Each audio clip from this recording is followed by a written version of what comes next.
Don't forget to follow PPG on Facebook and Twitter. And of course, you can always get great information on our website, ppgbuffalo.org. Public Good is sponsored in part by Univera Healthcare, real people who really care. One of our partners is Peace of the City. We're delighted to have with us today Diane Takins and 4 of the students from Peace of the City. We'll be talking about their innovative production of Romeo and Juliet, starring youth from Buffalo's public schools. It's got a special twist which we won't reveal, but we'll sort of hint at, but it involves Black Lives Matter being integrated into the plot of Romeo and Juliet. Before we get started, I've got a couple of announcements for you. Some great events coming up. This Wednesday at 7 p.m. will be a talk by Professor Louis Hyman on the gig economy. So you know a lot about Uber and Lyft and all these new kinds of jobs that are taking over the economy. We're going to have an expert on those, Louis Hyman from Cornell University, coming to town. He'll be talking about the gig economy.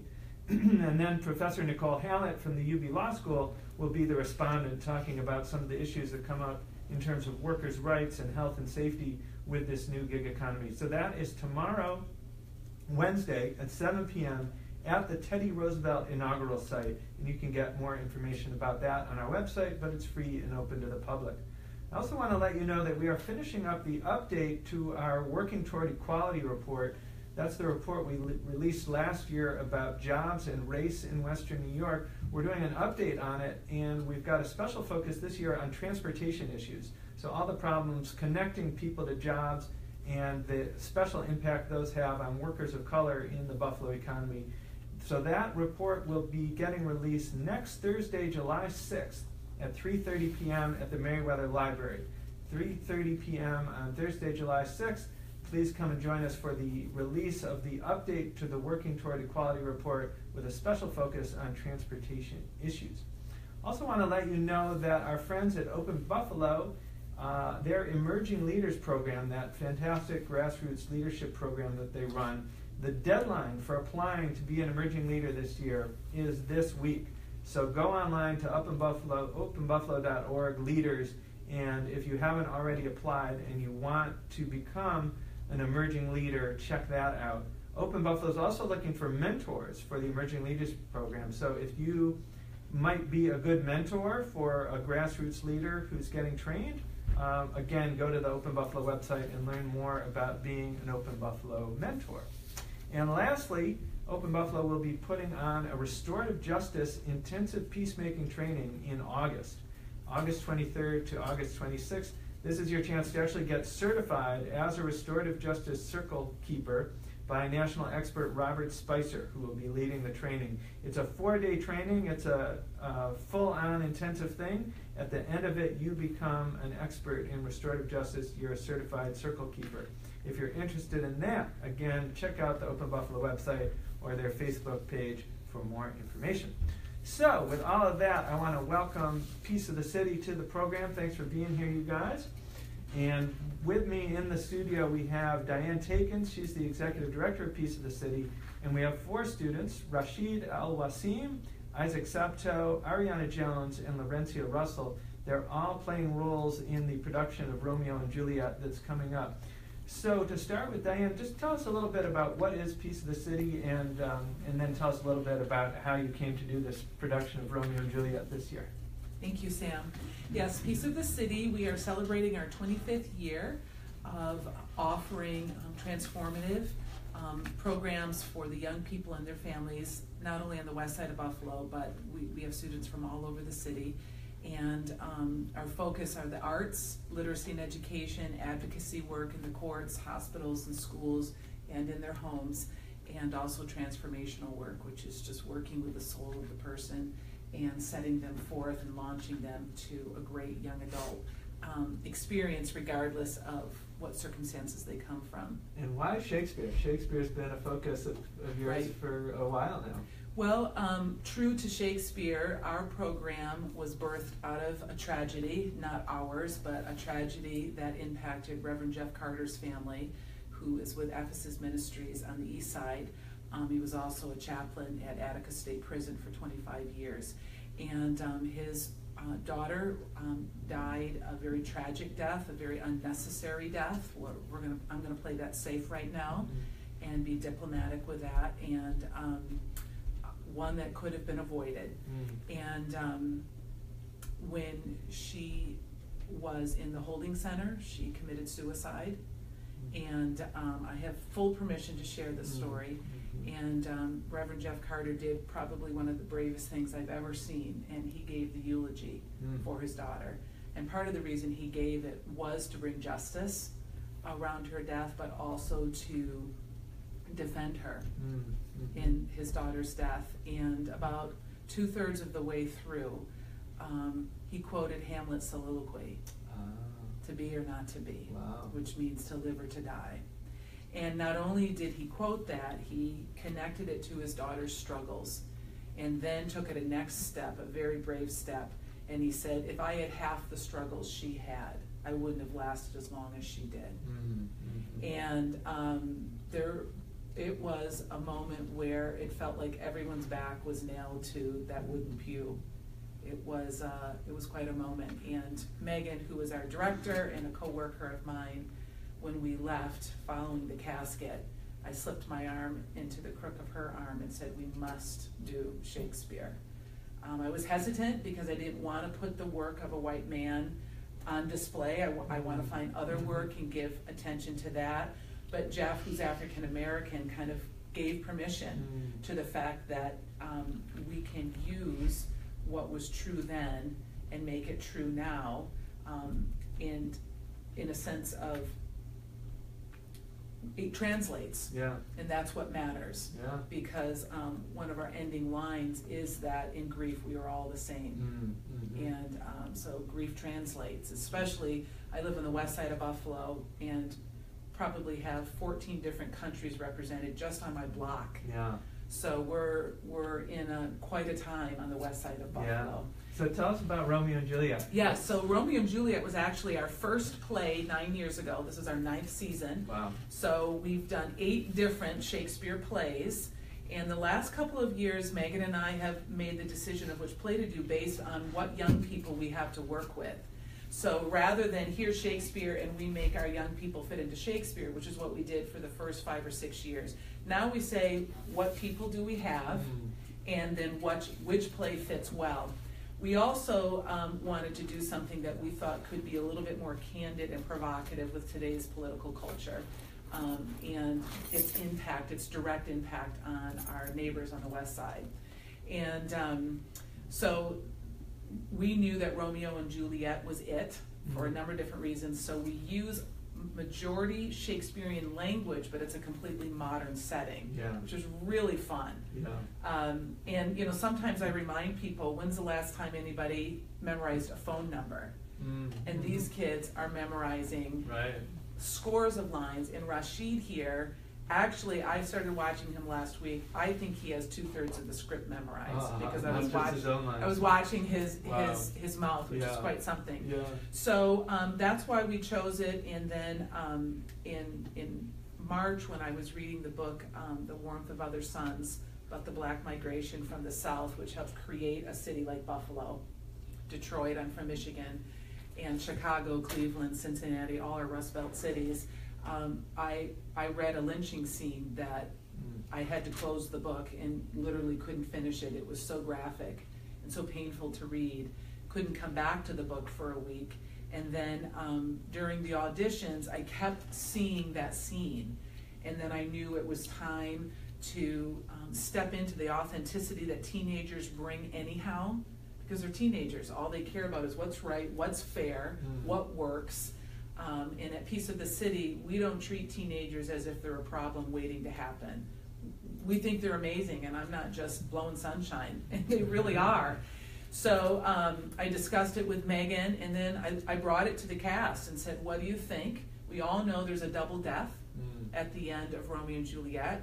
What if our double death, we're just going to leave it at that, is an opportunity for us to honor the Black Lives Matter movement and bring real life into art? And we couldn't shut it down for an hour, because then we let them in on crafting exactly what that would look like, remember?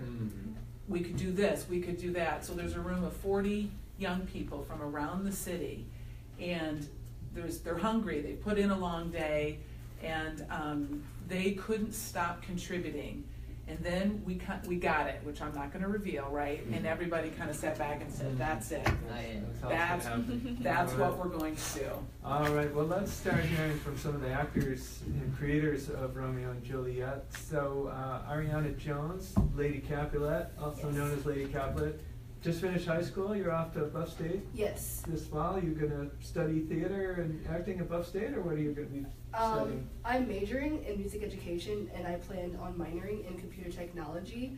But I do plan on pursuing theater, maybe joining an extracurricular like theater activity, just so that I could keep doing theater because I love theater. Oh, fantastic. Tell us, what was one of the most challenging things about working on this production for you? One of the most challenging things would definitely, because I have to play a pretty mean character, and naturally I'm nice to everyone. That's true. So it was really difficult, like, seeing a mean person within myself. Yeah. Because I'm not usually mean, and I don't like being mean. Yeah. Because I don't like hurting people's feelings. Do you go so far as to slap someone in this production? I do actually. I slap Tybalt. Yes. Shocking. So that was one of the challenges. Now tell us a little bit about the learning experience of doing a production like this. What did you learn about theater, or what did you learn about life, or what really struck you from going through this? What I learned, especially about doing theater with Piece of the City, is that every person gets an opportunity. It's not how, say, a theater like Broadway is, how you have to look a certain way, you have to sound a certain way. Everyone gets an opportunity, and that's what I learned about doing theater, is that everyone should get an opportunity, because everyone wants to be good at something, and with theater like this, everyone can be good at something. You know, there's just an article in the paper yesterday, or maybe it was even today, that there's just a study done that more diverse movies actually sell better.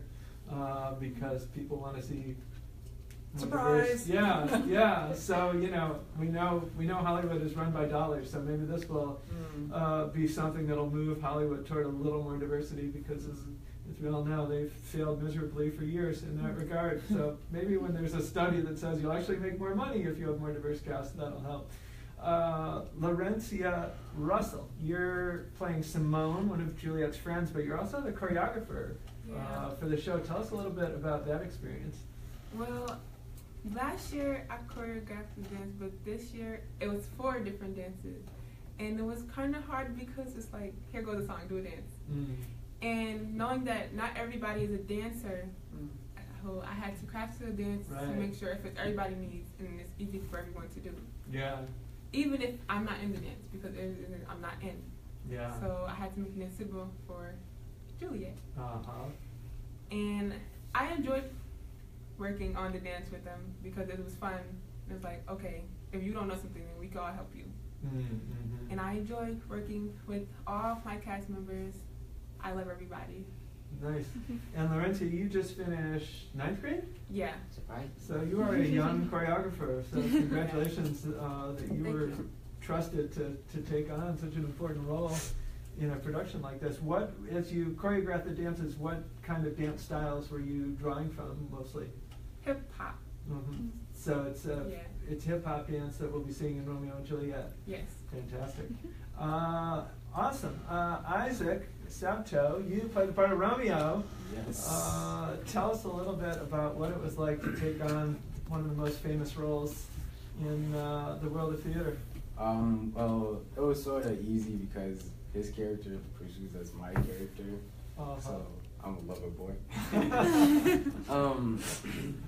So it's like, it was like so easy to like get into his character because you like, you know how you're like supposed to pretend you like someone, but what if actually you do like someone? So like I had to get into the character of liking someone, so it was just easy to just jump in and like someone, I guess. What was hard? If that part was easy, what was the hardest part? Not smiling. Smiling. Yeah. Staying in character. Yeah. So I have to learn how to not smile when I'm up there. So Perfect fit for Romeo. And all those lines, he has the most. Lines. There was one line where I used to like flip flop. I say you shall, I shall you shake. I remember flip goes around, but I think I got it now. Yeah. And what do you feel like you learned from this experience? I think I learned a lot. Like, I learned that many things can happen in one situation to another, and also how it affects the real world out there too.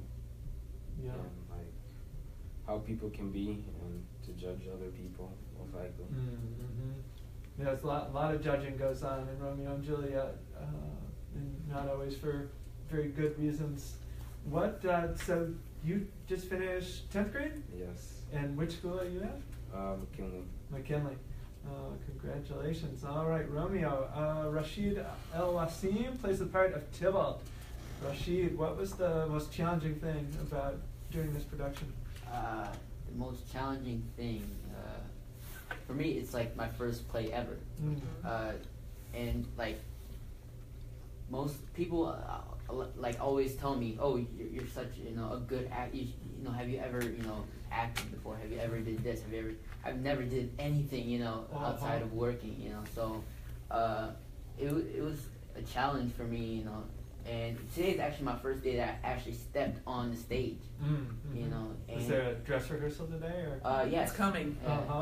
Yeah. They're actually waiting for us. Yeah, and it's like I look out and I'm like, am I ready to do this?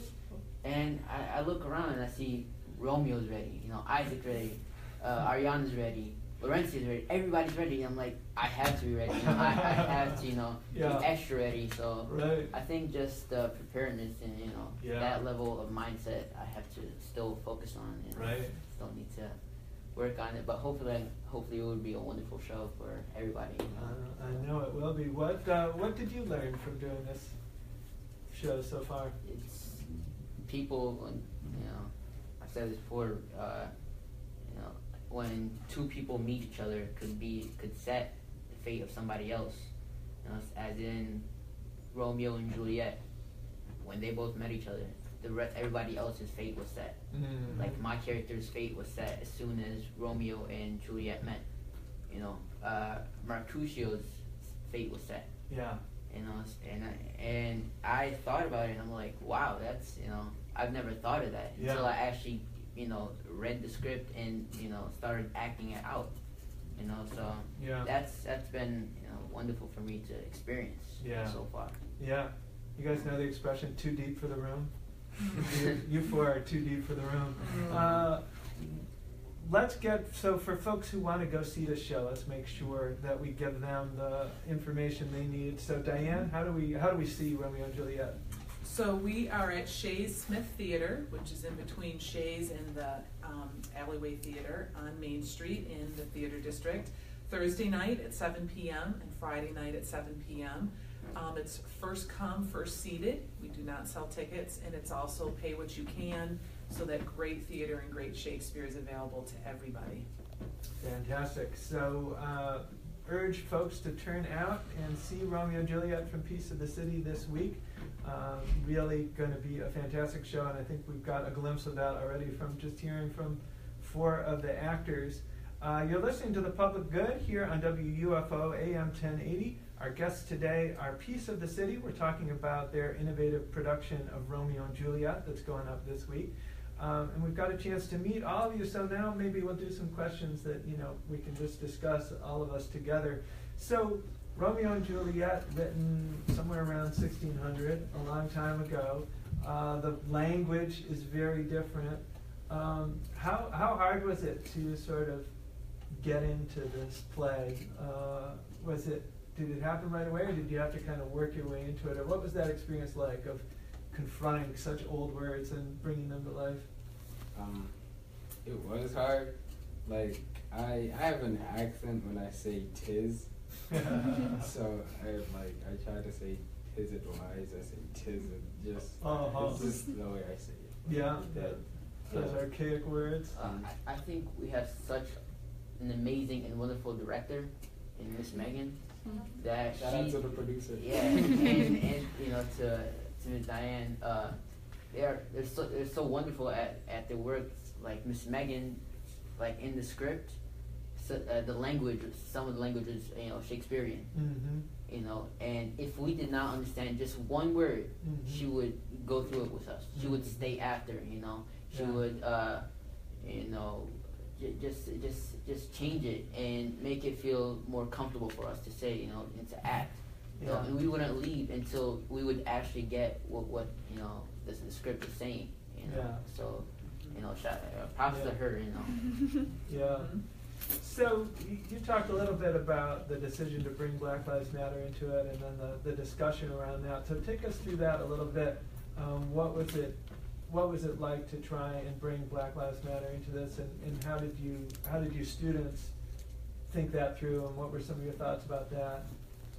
Well, we all thought that it was a good idea to incorporate Black Lives Matter into the play. We just brainstormed, like Miss Diane said, for an hour, discussing ideas of how we wanted them to die, what we should do, what they should do, and that was the process of it, of how we came up with our ending. And Roncia, did you want to say something? Yeah, after we got it and we rehearsed it for the first time, I could cry. It was really intense. I can't talk about it too much. Well, it was actually, Laurencia was part of part of the processing of making this decision, because a year ago, it's okay if I tell this story? A year ago, when we were taking a class on protest theater with Lorna Hill from Ujima Theater, we were talking about the Black Lives Matter reality, and I caught Laurencia in the group. I mean, she wasn't just crying, she was weeping. And she was an 8th grader. Right. Yep. And weeping, and I went over and brought her Kleenex and sat next to her, because I know her well enough to know she didn't want to share with the whole group, and I just said, "Are you okay? What do you need?"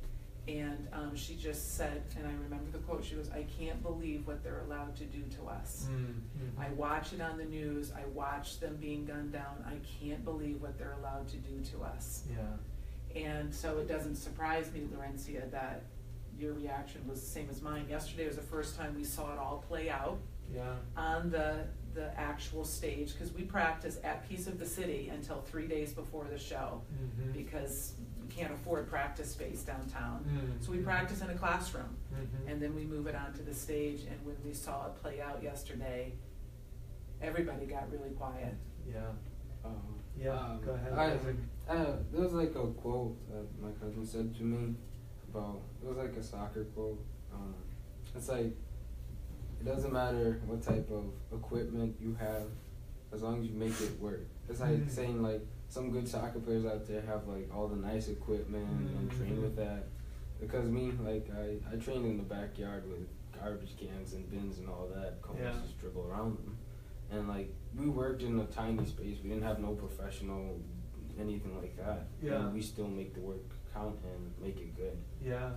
Let's talk for a minute about live theater. So much of the entertainment and the art that we watch today is filmed or videoed.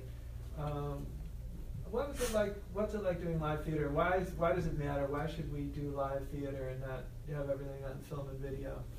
What do you think is some of the importance of that, of being live in front of an audience? Nerve-wracking. It makes it more nerve-wracking. But it's fun. It makes it more realistic. Because anybody could watch anything over TV, but when you're face-to-face and seeing it, it actually means something.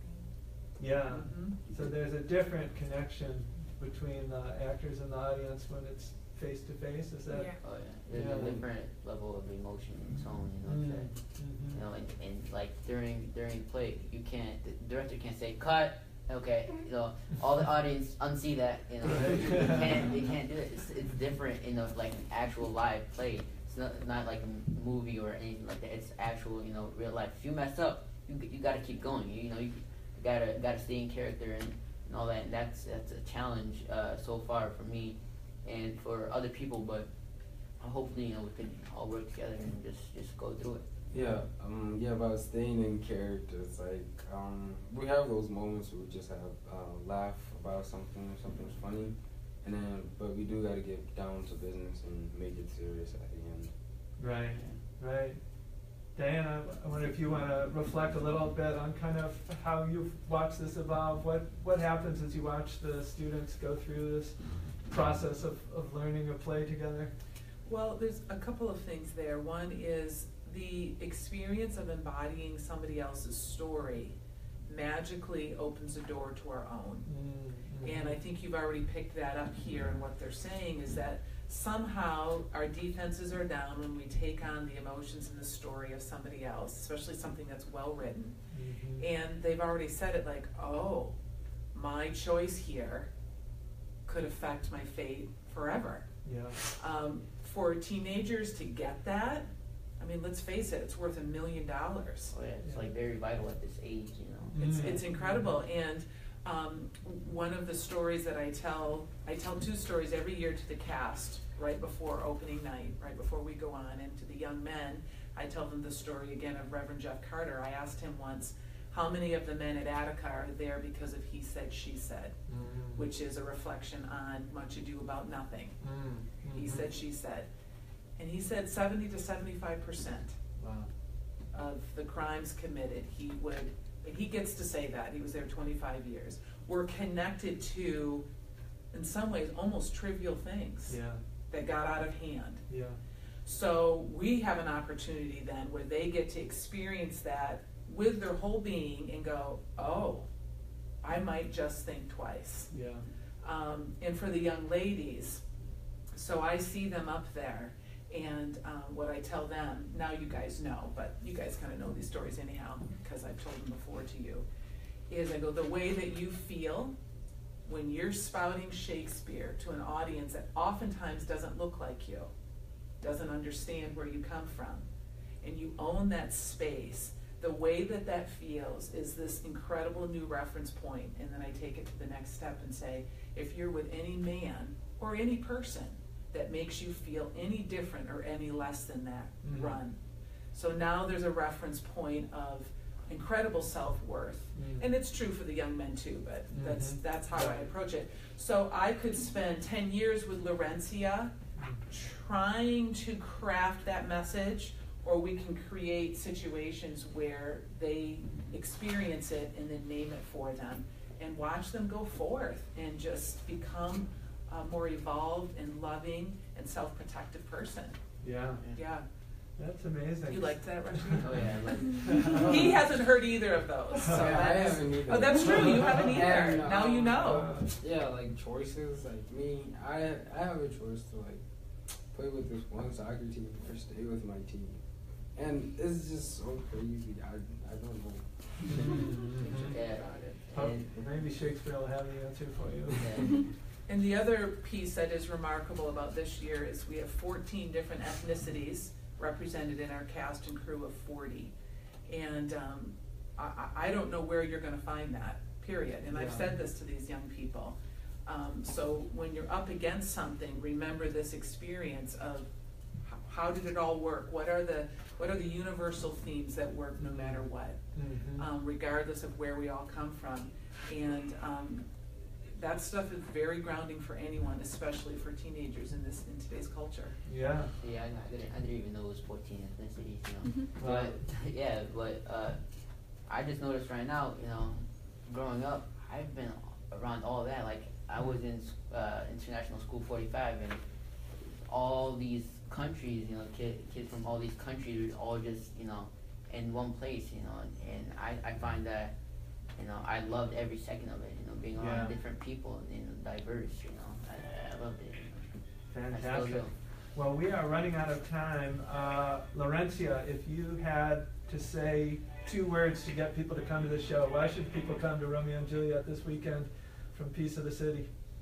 It's life-changing, and it has us in it. You won't find that anywhere else. All right, fantastic. Well, thanks so much to Piece of the City for being on The Public Good with us today. We'll be off next week for the holiday. We'll be back in 2 weeks with Kevin Quinn from the Elder Center for Law and Justice on The Public Good. It's Tuesdays at 1 p.m. here on WUFO AM 1080. Come see me. And go see Piece of the City this weekend. Thank you.